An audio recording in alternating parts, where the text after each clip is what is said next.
Assalamualaikum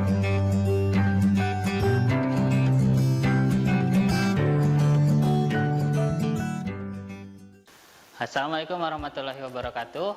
Bagaimana kabarnya teman-teman semua? Semoga tetap dalam keadaan sehat walafiat ya di dalam kondisi pandemi saat ini.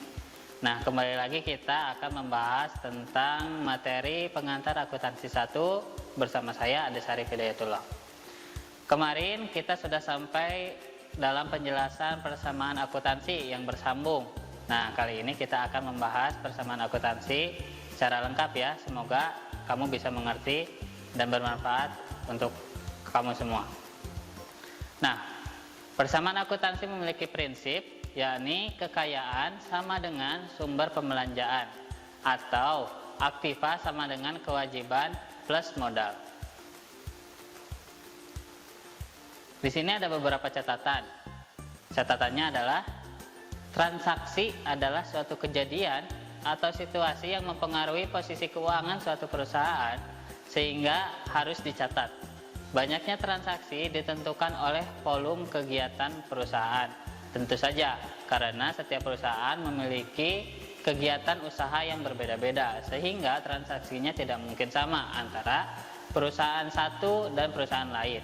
Misal perusahaan ABC dengan perusahaan DEF, transaksinya akan berbeda karena memiliki kegiatan usaha yang berbeda juga. Kemudian catatan berikutnya adalah pembagian perusahaan terbagi menjadi dua.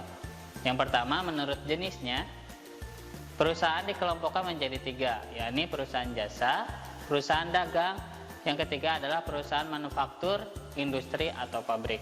Nah, perusahaan jasa itu apa sih? Perusahaan yang kegiatannya memberikan pelayanan kepada masyarakat, misalnya kantor pengacara, kantor akuntan, perhotelan. Kalau misal zaman sekarang Gojek, Grab, itu adalah contoh perusahaan jasa. Jadi mereka menjual jasa kepada kita. Kemudian ada perusahaan dagang yang mana kegiatannya adalah membeli barang jadi dan menjualnya kembali tanpa melakukan perubahan lagi. Gitu. Jadi dia membeli suatu barang kemudian dia jual lagi. Seperti contohnya apa? Contohnya adalah Indomaret, Alfamart, Transmart, dan lain-lain. Kenapa mereka dikelompokkan menjadi perusahaan dagang?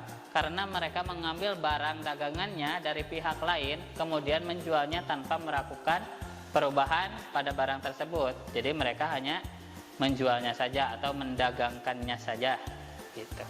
Kemudian ada perusahaan manufaktur, industri, atau pabrik. Nah, perusahaan manufaktur seperti di kota-kota besar, mungkin di daerah Bandung, Karawang, Bekasi, dan lain-lain. Perusahaan manufaktur ini sangat banyak, yakni perusahaan yang mengolah bahan baku menjadi barang jadi dan menjualnya ataupun melakukan perubahan terhadap bahan baku tersebut. Jadi dia akan mengolah bahan mentah atau bahan setengah jadi menjadi bahan jadi, kemudian dia menjual kepada pelanggannya atau konsumennya. Selanjutnya, menurut bentuknya, perusahaan dikelompokkan menjadi tiga, yakni perusahaan perorangan, persekutuan atau firma, serta perseroan terbatas. Nah, pembagian ini berdasarkan berapa orang yang membentuk perusahaan tersebut. Misal perusahaan perorangan, dia dimiliki oleh satu orang saja.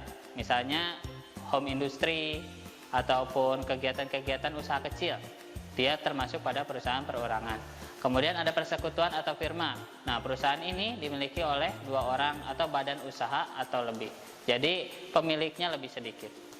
Daripada yang selanjutnya, yakni perseroan terbatas. Kepemilikannya dibagi atas saham-saham. Perseroan terbatas ini yang memilikinya sangat banyak, tergantung dari kebijakan perusahaan. Apakah perusahaan itu terbuka? Seperti ini PT, misal PT Indosat, dia adalah PT Indosat Tbk atau terbuka, sehingga orang-orang atau masyarakat umum bisa membeli sahamnya di mana? Misalnya di Bursa Efek Indonesia atau Bursa Saham Indonesia. Jadi mereka bisa memiliki hak kepemilikan dari PT tersebut. Nah, untuk persamaan akuntansi kita langsung ke contoh soal saja. Nah, untuk contoh soal silahkan pause atau jeda video ini, kemudian catat ataupun foto soal berikut dan mulai mengerjakan bersama di buku catatan teman-teman semua. Berikut adalah contoh soalnya. Ini adalah contoh soal tentang perusahaan jasa perusahaan Pico.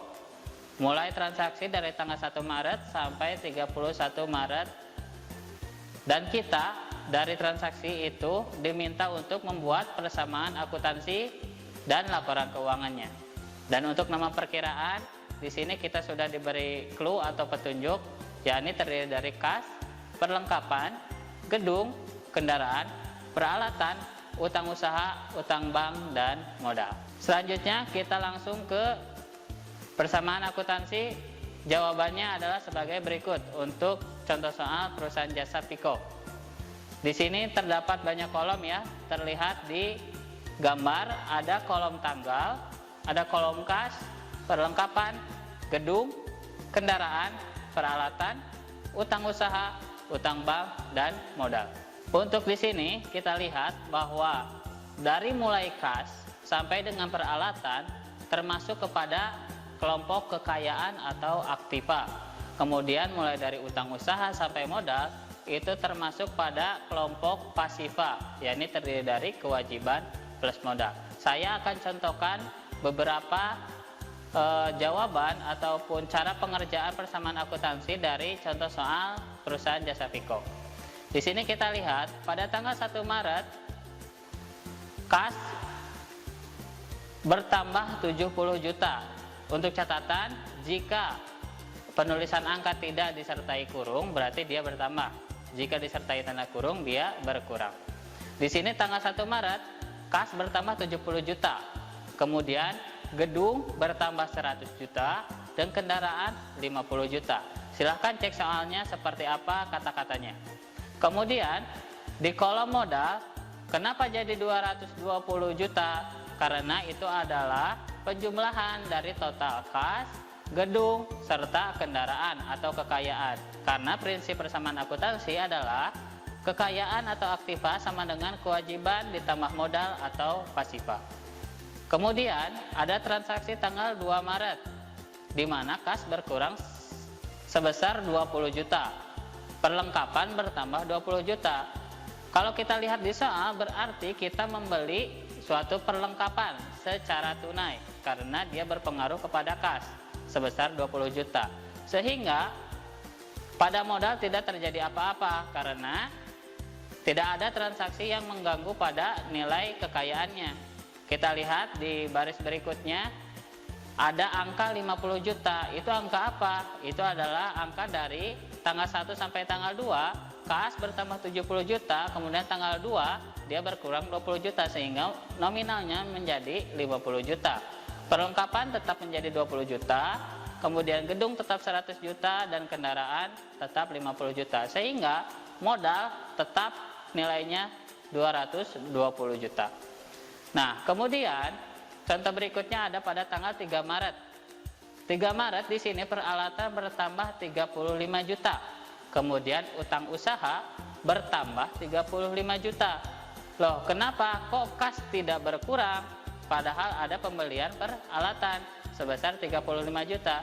Kita lihat apakah di kolom pasiva ada penambahan. Ternyata ada penambahan, yaitu di utang usaha sebesar 35 juta sesuai dengan pembelian peralatan. Kita lihat soalnya pada tanggal 3 Maret, yakni pembelian peralatan secara kredit. Kredit sama dengan utang. Berarti di sini peralatan akan bertambah atau kekayaan kita bertambah, tapi kita memiliki utang pada pihak tertentu sebesar peralatan yang kita beli. Di sini peralatan 35 juta, utang usaha 35 juta. Modal tetap 220 juta. Karena apa? Karena kekayaan kita totalnya jika ditotal semuanya adalah 255 juta dan di pasiva juga akan 255 juta. Ya, ini terdiri dari utangnya 35 juta dan modalnya 220 juta. Kembali ke persamaan akuntansi, intinya adalah setiap transaksi yang terjadi mulai dari awal, di sini contohnya tanggal 1 Maret sampai nanti tanggal 31 Maret harus sama antara kolom-kolom yang aktiva dan kolom-kolom di pasiva, totalnya harus sama, di mana di sini jumlah total dari seluruh transaksi pada akhirnya adalah 291.950.000. Jadi harus sama ya. ketika kolom kekayaan yang tadi kas sampai peralatan, ketika di total harus 291.950.000, kemudian kewajiban ditambah modal atau pasifa jumlahnya juga harus sama, yakni 291.950.000. Untuk sisanya dari transaksi-transaksi tadi silahkan kerjakan sendiri, kalian pahami, kalian analisa, kok ini bisa begini, kok ini bisa begitu. Kalau kalian tidak mengerti silahkan tinggalkan di kolom komentar saja. Selanjutnya kita diminta untuk membuat laporan keuangan. Laporan keuangan itu terdiri dari neraca, laporan laba rugi, laporan perubahan ekuitas atau modal, kemudian laporan arus kas, kemudian catatan atas laporan keuangan. Nah, yang pertama adalah neraca. Kita lihat di gambar, perusahaan jasa Piko neraca per 31 Maret 2009. Di video sebelumnya kita sudah menjelaskan bahwasanya bentuk neraca ada dua, ada kontrol dan juga stafel. Kamu tentukan ini bentuk kontrol atau stafel. Kamu cari tahu sendiri ya. Di sini kita ada neraca, di mana di sebelah kiri ada kolom aktiva yang terdiri dari aktiva lancar dan aktiva tetap. Kemudian di sebelah kanan kita punya kolom pasiva yang terdiri dari utang usaha, utang bank, serta modal. Kedua hal ini, baik aktiva maupun pasiva, totalnya harus sama. Karena prinsip persamaan akuntansi adalah aktiva sama dengan pasiva, atau kekayaan sama dengan kewajiban ditambah modal. Berikutnya, laporan laba rugi. Kita lihat di gambar lagi, perusahaan jasa Piko laporan laba rugi untuk periode yang berakhir 31 Maret tahun 2009. Pendapatan 57 juta. Angka ini dapat dari mana? Silahkan kalian cek soalnya sendiri. Kira-kira mana yang termasuk pendapatan sehingga totalnya menjadi 57 juta.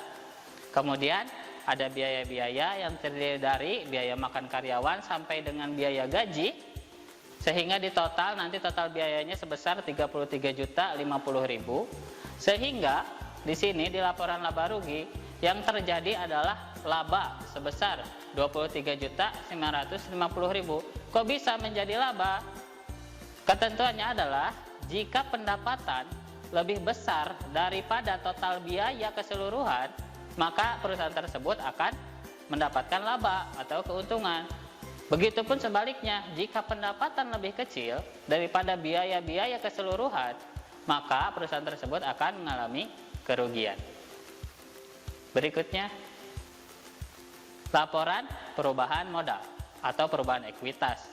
Di sini perusahaan jasa Piko laporan perubahan ekuitas untuk periode 31 Maret 2009. Modal awal 220 juta. Kenapa modal awal 220 juta? Yang tadi yang 1 Maret 2009 terjadi transaksi ini, yakni setor ke kas 70 juta, kemudian gedung 100 juta, kendaraan 50 juta, sehingga modal awal perusahaan Piko ini punya 220 juta. Kemudian kenaikan atau penurunan modal. Di sini terdapat laba dan prive.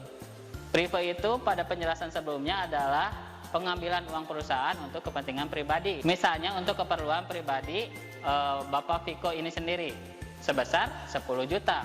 Laba 23.950.000 dapat dari mana? Dari laporan laba rugi tadi. Sehingga di sini ada kenaikan sebesar 13.950.000. Kenapa kenaikan? Karena laba perusahaan jasa Piko lebih besar daripada prive atau uang yang diambil oleh Bapak Piko itu. Sehingga modal pada akhir periode adalah modal awal ditambah kenaikan atau penurunan. Di sini ada kenaikan 13.950.000 sehingga modal akhirnya adalah 233.950.000. Selanjutnya, laporan arus kas. Laporan arus kas terdiri dari 3, seperti penjelasan sebelumnya. Ada arus kas dari kegiatan operasi, kemudian ada arus kas dari kegiatan investasi, kemudian ada arus kas dari aktivitas pendanaan. Silakan perhatikan gambar berikut untuk memahami dan menganalisa dari mana angka-angka tersebut didapatkan. Di sini arus kas dari aktivitas operasi pada akhirnya adalah 25.950.000. Dan kemudian untuk aktivitas investasi sekian dan aktivitas pendanaan sekian, sehingga didapatkan laporan arus kas pada akhir periode 31 Maret 2009 adalah sekian, 178.950.000.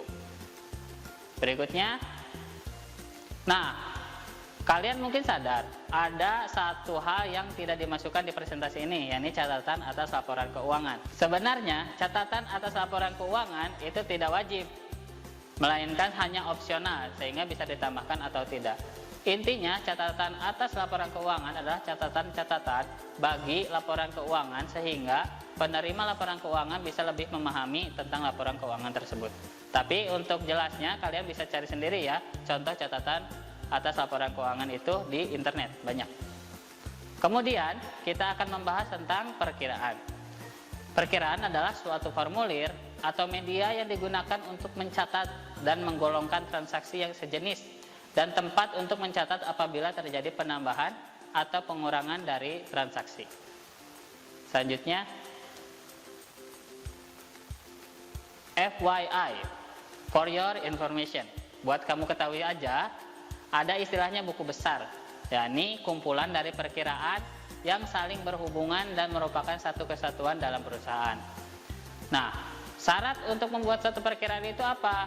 Ada 3. Yang pertama, harus ada nama perkiraan, kemudian ada sisi sebelah kiri atau debit, kemudian ada sisi sebelah kanan atau kredit. Selanjutnya, nah, kemudian ada bentuk-bentuk perkiraan. Ada perkiraan berbentuk T, perkiraan 2 kolom, perkiraan 4 kolom, dan perkiraan berlajur khusus untuk saldo. Selanjutnya, klasifikasi perkiraan. Yang pertama ada perkiraan raca atau real atau permanen, sesuai dengan unsur-unsur yang terdapat dalam persamaan akuntansi, yaitu aktiva, hutang, dan modal.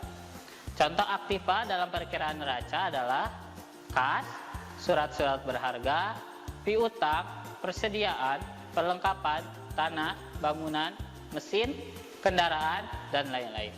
Contoh utang, utang biaya, utang sewa, utang bunga, utang pajak, utang obligasi, utang bank, dan lain-lain. Contoh modal adalah modal sendiri, modal saham, laba ditahan, ataupun sisa laba. Selanjutnya, ada namanya perkiraan laba rugi atau nominal. Ini adalah perkiraan yang terdiri dari pendapatan dan biaya-biaya. Contoh pendapatan dalam perkiraan laba rugi adalah penerimaan dari penjualan, penjualan aktiva tetap, dan pendapatan bunga. Sedangkan contoh biaya dalam perkiraan laba rugi adalah biaya gaji, biaya sewa, biaya iklan, biaya reparasi dan pemeliharaan, serta biaya bunga. Selanjutnya, banyaknya perkiraan yang ada dan dipergunakan pada suatu perusahaan tergantung pada 3 hal. Yang pertama, volume transaksi. Yang kedua, sifat kegiatan perusahaan. Yang ketiga, informasi yang diperlukan atau dibutuhkan. Sehingga dalam suatu perusahaan atau satu perusahaan dan perusahaan lain pasti akan membuat perkiraan yang berbeda. Tergantung pada volume transaksi, apakah banyak atau sedikit. Perusahaan A transaksinya banyak, sehingga perkiraannya ada banyak juga. Kemudian ada juga sifat kegiatan perusahaan, apakah perusahaannya jasa, dagang, atau manufaktur, jelas berbeda. Kemudian yang ketiga, informasi yang diperlukan atau dibutuhkan. Kadang setiap perusahaan itu memiliki informasi-informasi yang diperlukan itu berbeda-beda.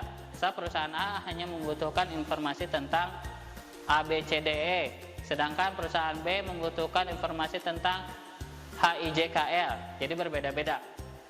Tergantung pada informasi yang diperlukan atau dibutuhkan oleh perusahaan tersebut. Selanjutnya, aturan debit dan kredit. Di sini catatannya adalah sisi sebelah kiri adalah debit dan sisi sebelah kanan adalah kredit. Kita lihat di gambar, harta atau aktiva, hutang, serta modal. Ada plus dan minus. Di sini harta atau aktiva artinya bertambah di debit dan berkurang di kredit. Sedangkan hutang berkurang di debit, bertambah di kredit. Modal berkurang di debit, bertambah di kredit. Seperti itu aturannya. Selanjutnya ada namanya saldo normal. Saldo normal adalah saldo debit atau saldo kredit yang biasanya akan terdapat pada suatu perkiraan tertentu. Kita lihat contoh berikut. Aturan dasar, aturan debit dan kredit dapat disimpulkan seperti gambar. Yang pertama ada jenis perkiraan, bertambah, berkurang, dan saldo normal. Coba kalian bisa paham nggak apa maksudnya ini? Maksudnya misal nomor 1 aktiva, dia bertambah di debit, berkurang di kredit. Saldo normal di debit. Jadi intinya aktiva atau kekayaan akan bertambah di kolom debit atau sisi sebelah kiri dan akan berkurang di saldo kredit atau di sisi sebelah kanan. Normalnya saldo normal aktiva ada di sisi debit. Bagaimana kalau aktiva ada di sebelah kredit? Berarti itu suatu kejadian luar biasa atau saldo yang tidak normal. Berikutnya kita langsung ke contoh soal. Contoh soalnya sama dengan soal persamaan akuntansi sebelumnya, dan ini tentang perusahaan jasa Piko. Jadi buka lagi contoh soalnya. Nah, untuk jawabannya seperti berikut. Perkiraan dengan nama perkiraan kas. Ini menggunakan perkiraan berbentuk T ya. Di sini ada di sisi debit mulai dari tanggal 1 sampai tanggal 28 Maret. Kemudian di sisi kredit mulai dari tanggal 2 sampai tanggal 31 Maret. Nah, di sisi debit kita dapat hasil sebesar 177 juta. Kemudian di sisi kredit kita mendapatkan nilai 112 juta 550.000. Sehingga nanti akan menghasilkan angka 64 juta 450.000. Dari mana angka itu? Adalah selisih dari saldo debit dikurangi saldo kredit, sehingga menghasilkan angka tersebut. Kenapa ditaruh di sisi debit? Karena saldo debit lebih besar daripada saldo kredit.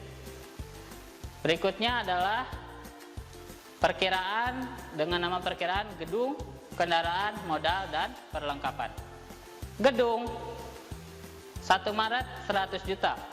Kendaraan 1 Maret 50 juta. Kenapa mereka ada di sisi debit atau sisi sebelah kiri?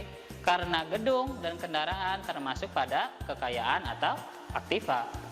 Kemudian modal 1 Maret sebesar 220 juta. Perlengkapan ini ada yang di sisi debit dan di sisi kredit, tergantung pada transaksinya. Pada soal dilihat saja ya. Misal tanggal 2 Maret sampai 14 Maret dia ada di sisi debit. Kemudian tanggal 31 Maret ada di sisi kredit. Coba kalian teliti lagi soalnya kenapa bisa ada yang di debit dan di kredit. Selisihnya menjadi 22.500. Nah, untuk berikutnya, perkiraan-perkiraan berikutnya, kalian lihat di gambar dan teliti dan analisa bagaimana nilai-nilai ini bisa ada di jawaban tersebut. Kenapa peralatan ada di debit, kenapa utang usaha ada yang di debit dan kredit. Pokoknya kalian kerjakan sendiri, dan kalau tidak paham tinggalkan di komentar. Selanjutnya, nah, setelah perkiraan selesai dibuat, tadi kita mengklasifikasikan mulai dari perkiraan kas, perkiraan gedung, peralatan, dan lain-lain. Kita akan membuat suatu neraca saldo namanya. Di sini dicontoh di gambar perusahaan jasa Piko, neraca saldo per 31 Maret 2009. Kemudian setelah kita menyelesaikan perkiraan-perkiraan tadi, mulai dari perkiraan kas, gedung, kendaraan, peralatan, dan lain-lain, kita akan membuat yang namanya neraca saldo. Neraca saldo ini diambil dari perkiraan-perkiraan yang sudah kita buat. Kita satukan semuanya menjadi laporan yang satu kesatuan, sehingga nanti ada kas, perlengkapan, gedung, dan lain-lain. Yang di total mana debitnya akan sebesar 335 juta, begitupun kreditnya sebesar 335 juta. Jadi harus balance ya. Kalau misalnya tidak balance, berarti kamu harus kerjakan ulang. Yang selanjutnya adalah siklus akuntansi. Nah, untuk siklus akuntansi Kita lanjut di pertemuan berikutnya. Terima kasih karena sudah menyimak. Mohon maaf bila banyak kesalahan. Assalamualaikum warahmatullahi wabarakatuh. Kunjungi sosial media lainnya seperti website kami di pkbmalfata.com, Facebook PKB Malfata Manunjaya, Instagram PKB Malfata Official. Dan terima kasih telah klik video ini. Jangan lupa like, comment, share, and subscribe untuk menunjukkan dukungan kamu terhadap channel ini. Enjoy the video PKB Malfata.